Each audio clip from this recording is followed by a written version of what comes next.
আমাদের আলেম সমাজরা বলতো যে টাকা টাকা করো না, দুনিয়া দুনিয়া করো না বলতো। অত আল্লাহ রাসূল কি বলছে? আল্লাহ রাসূল বলেছেন কাজাল ফাকরু ইয়াকুনাল কুফরান। আল্লাহ রাসূল বলেছেন দারিদ্রতা মানুষকে কাফেরের দিকে ধাবিত করে। আলী রাদিয়াল্লাহু বলেছে দরিদ্রতা যদি কোনো ব্যক্তির নাম হইতো তাহলে আমি তারে খুন করতাম, কারণ তার কারণে মানুষ কষ্ট পায়, এই জন্য টাকা লাগবে। সক্রেটিস বলেছেন নো দাই সেলফ, নিজেকে জানো। আল্লাহ কোরআনে বলেছেন ওয়াফি আনফুসিকুম, তুমি তোমাকে জানো। উপমহাদেশের সেরা কবি ফরিদউদ্দিন বলেছেন উনসু মাতলু বেজা হাত দরগাহা হার তুরিগো বাজে গো খুদ নেশা। পৃথিবী যাকে খুঁজে বেড়াচ্ছে তুমি সেই ব্যক্তি, তুমি তোমাকে খুঁজে বের করো। থিঙ্ক আউটসাইড দ্য বক্স, বক্সের বাইরে চিন্তা করা। এটা বক্সের বাইরে চিন্তা, আপনারা এখানে আসছেন বক্সের বাইরে চিন্তা করি, কারণ শুক্রবার উইকেন্ড আমাদের, আজকে শুক্রবার, হ্যাঁ শুক্রবার উইকেন্ড আমাদের বিশ্রাম নেওয়ার। আজকে সারা সপ্তাহ আমরা বিভিন্ন জায়গায় বিভিন্ন জব করি, আজকে আমাদের বিশ্রামের সময় ছিল, কিন্তু সেই বিশ্রাম না করে আমরা একটা সোশ্যাল গ্যাদারিংয়ে আসছি। বক্সের বাইরে চিন্তাটা সেটা কেমন হওয়া উচিত, আমি একটা এক্সাম্পল আপনাদেরকে প্রদান করি।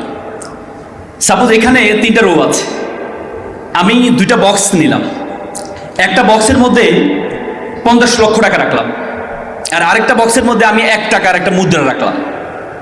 আমি আপনাদেরকে বলবো আপনারা যে কেউ হয়তো 50 লক্ষ টাকার বক্সটা নিতে পারবেন, নতুবা 1 টাকার যে মুদ্রা এই মুদ্রার বক্সটা নিতে পারবেন। 1 টাকার যে মুদ্রার বক্স এটার মধ্যে লেখা আছে এই মুদ্রাটা প্রতিদিন তার যে সংখ্যাটা আছে সংখ্যাটা ডাবল হবে, এবং ডাবল হওয়ার প্রক্রিয়াটা 31 দিন মানে 1 মাসের মধ্যে শেষ হবে। আপনারা কোন বক্সটা গ্রহণ করবেন?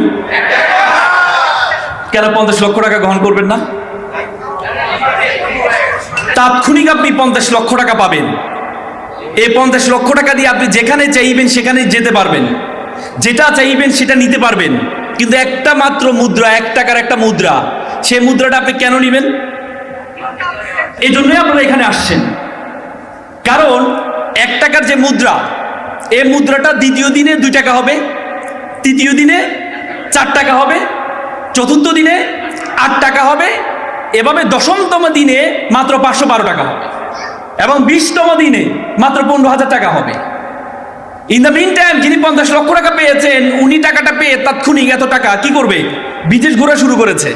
উনি অলরেডি 10-12টা দেশ ঘুরে এসে দেখলো 20 দিনের মাথায় আমার বন্ধুর টাকার মালিক মাত্র 15,000 টাকা, আর আমি কত টাকার মালিক? আমি 50 লক্ষ টাকার মালিক। পরবর্তীতে দেখা গিয়েছে এ টাকাটা, এই মুদ্রাটা 30তম দিনে সেটা হয়েছে 53 কোটি টাকা, এবং 31তম দিনে সেই বক্সের সেই মুদ্রাটার মূল্য হয়েছে কত? 107 কোটি সামথিং। তার মানে বক্সের বাইরে চিন্তা, আমরা সবসময় অল্পতে বড় হতে চাই।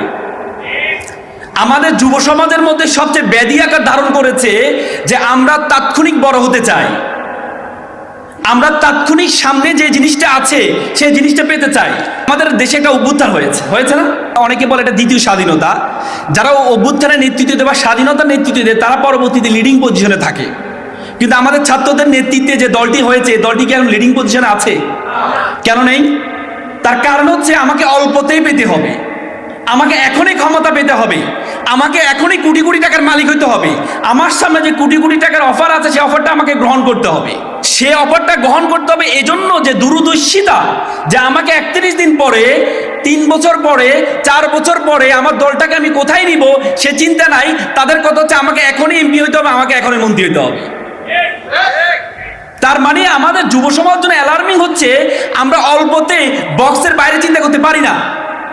আমার সামনে 50 লক্ষ টাকার একটা বক্স আছে, তার মানে আমাকে এটা নিতে হবে, কিন্তু আমার সামনে মাত্র একটা মুদ্রা আছে, এই মুদ্রাটা 31 দিন পরে 107 কোটি টাকা হবে, সে চিন্তা আমরা করি না।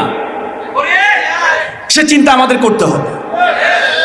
যদি সে চিন্তা আমরা করতে পারি তাহলে থিঙ্ক আউটসাইড দ্য বক্স, এই যে আজকের যে প্রোগ্রাম সেই প্রোগ্রামটা বাস্তবায়ন করা সম্ভব হবে। 2 বন্ধু বড়লোক হতে চায়, তার স্বপ্ন বড়লোক হবে, তো তুমি বড়লোক হতে চাও হবে, তো গ্রামের মোড়ল তাকে অফার দিল যে আমাদের গ্রামে তো পানি নেই, পার্শ্ববর্তী একটা নদী আছে, তোমরা নদী থেকে বালতি করে পানি এনে দিবা, প্রতি বালতি প্রতি তোমাকে 10 টাকা করে দেওয়া হবে। রফিক এবং শফিক চিন্তা করলো তো ভালো কথা, 10 টাকা দিয়ে 10 বালতি পানি এনে দিলাম, 10 টাকা দিয়ে 10 বালতি পানি এনে দিলাম, 10 টাকা দিয়ে 10 বালতি পানি এনে দিলাম। 10 টাকা দিয়ে 10 বালতি পানি এনে দিলাম, 10 টাকা দিয়ে 10 বালতি পানি এনে দিলাম। রফিক প্রতিদিন 100 বালতি পানি নিয়ে আসে, কত টাকা হয়? 100 বালতি 1000 টাকা। সে এভাবে করে করে করে করে সে প্রচুর টাকার মালিক হচ্ছে। আর শফিক সে চিন্তা করলো আমি 50 বালতি করে পানি আনবো। তো রফিক বললো তুমি তো বোকা বেটা, 100 বালতি আন। বললেন না আমি 50 বালতি আনবো। সে 50 বালতি এনে 500 টাকা পায়, সে 500 টাকা দিয়ে সে পাইপ কিনে শুরু করছে, যে এই পানির যে পাইপগুলো আছে না, পাইপ কিনে শুরু করেছে।